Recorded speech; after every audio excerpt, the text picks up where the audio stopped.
చేతి గుర్తుకి ఓటేసి గెలిపేమని చెప్పి మీరు కోరడానికి రావడం జరిగింది.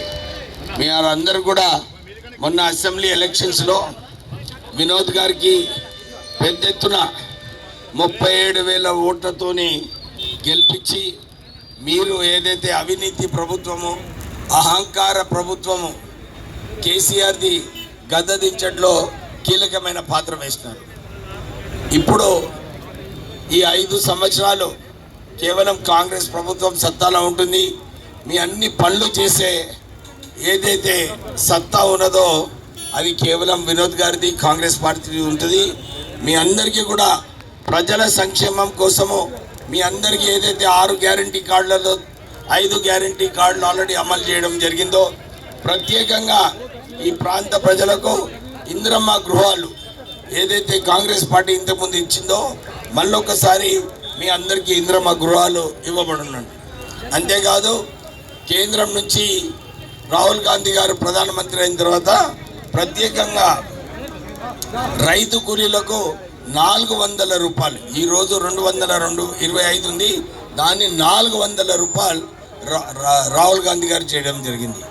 మనకు రాజీవ్ ఆరోగ్యశ్రీలో 10 లక్షలు ఉంది, కానీ కేంద్రం ఇంకొక 15 లక్షలు యాడ్ చేసి మనకు 25 లక్షల వరకు హాస్పిటల్లో ట్రీట్మెంట్ కావాలనుకుంటే మనం హాస్పిటల్లో సర్జరీ కూడా చేసుకోవచ్చు.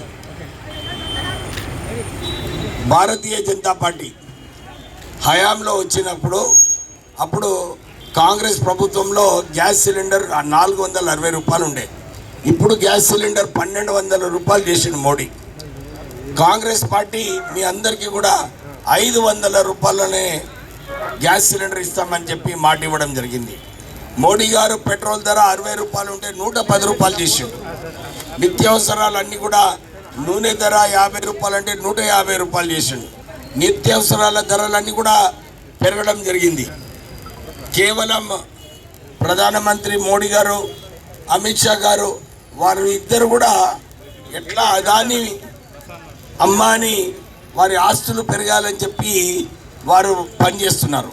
ఇప్పటి వరకు ఎవరైతే ఇండస్ట్రియలిస్ట్ ఉన్నారో వాళ్ళకు 14 లక్షల కోట్ల రూపాయలు రుణమాఫీ చేయడం జరిగింది, కానీ రైతులకు రుణమాఫీ చేయడం లేదు. కాంగ్రెస్ ప్రభుత్వం రేవంత్ రెడ్డి గారు మన తెలంగాణ రైతులకు అందరికీ కూడా 2 లక్షల రుణమాఫీ చేస్తామని చెప్పి మీ అందరికీ హామీ ఇచ్చిండు. 15 తారీఖు ఆగస్టు వరకు మీ అందరికీ కూడా ఈ రుణమాఫీ చేయడం జరుగుతుంది. రైతు భరోసా కూడా 8వ తారీఖు వరకు అందరు రైతులకు ఏదైతే రైతు బంధు ఉందో రైతు బంధు కూడా ఇవ్వడం జరుగుతుంది. ప్రజలందరూ కూడా గమనించాలి, ప్రజల కోసం పనిచేసే ప్రభుత్వము కాంగ్రెస్ ప్రభుత్వము. మీరు మళ్ళొక్కసారి వంశీకృష్ణకి చేతి గుర్తుకి ఓటేసి గెలిపించండి. వారు వినోద్ గారు వాళ్ళిద్దరు కూడా ఇక్కడ ఈ ప్రాంతానికి సేవ చేసి మీ అందరికీ అభివృద్ధిలో వారు మీ అందరినీ ముందుకు తీసుకెళ్తారని చెప్పి కోరుతూ కాంగ్రెస్ అభ్యర్థి వంశీకృష్ణకి చేతి గుర్తుకి ఓటేసి గెలిపించాలని చెప్పి మీ అందరినీ కోరుతున్నాను. ఇలా పిలిపించినందుకు, ప్రత్యేక జనాలకు ఒక సేవ చేసే కార్యక్రమాన్ని పెట్టినందుకు వాళ్ళకి మనస్ఫూర్తిగా స్పందిస్తూ, నాకు ఇక్కడున్న బెల్లంపల్లి సోదరులందరూ 1,73,000 మంది మొన్న ఎలక్షన్లో నాకు గెలిపించిన ఆశీర్వాదాన్ని కాపాడుకునే బాధ్యత నా మీద ఉన్నది. మన బెల్లంపల్లిని ఎట్లా ముంగడ తీసుకుపోవాలా అనే కార్యక్రమం తప్ప కాంగ్రెస్ పార్టీ ఇంకా వేరే ఆలోచనలు ఏమి లేవు. మీకు ఈ 10 ఏళ్ల సంది ఉన్న ఏడేసిన గొంగడాడు ఉన్నది, దాని పనిచేయనికి ఒక కార్యక్రమాన్ని ప్రత్యేకంగా పెట్టుకున్నా. నేను గెలిచిన 3 రోజులకే మన బెల్లంపల్లికి హైవే మీద రోడ్ వేయించిన ఘనత మీ అందరికీ తెలిసిన విషయమే. ఇదే కాక మన బెల్లంపల్లి టౌన్లో మురికి వాగులు ఉన్న మున్సిపాలిటీలలో ఏమేమి ఇష్యూస్ ఉన్నాయో ఈ కోడ్ వచ్చినందుకు నేనేం పనిచేసే కష్టమవుతుంది.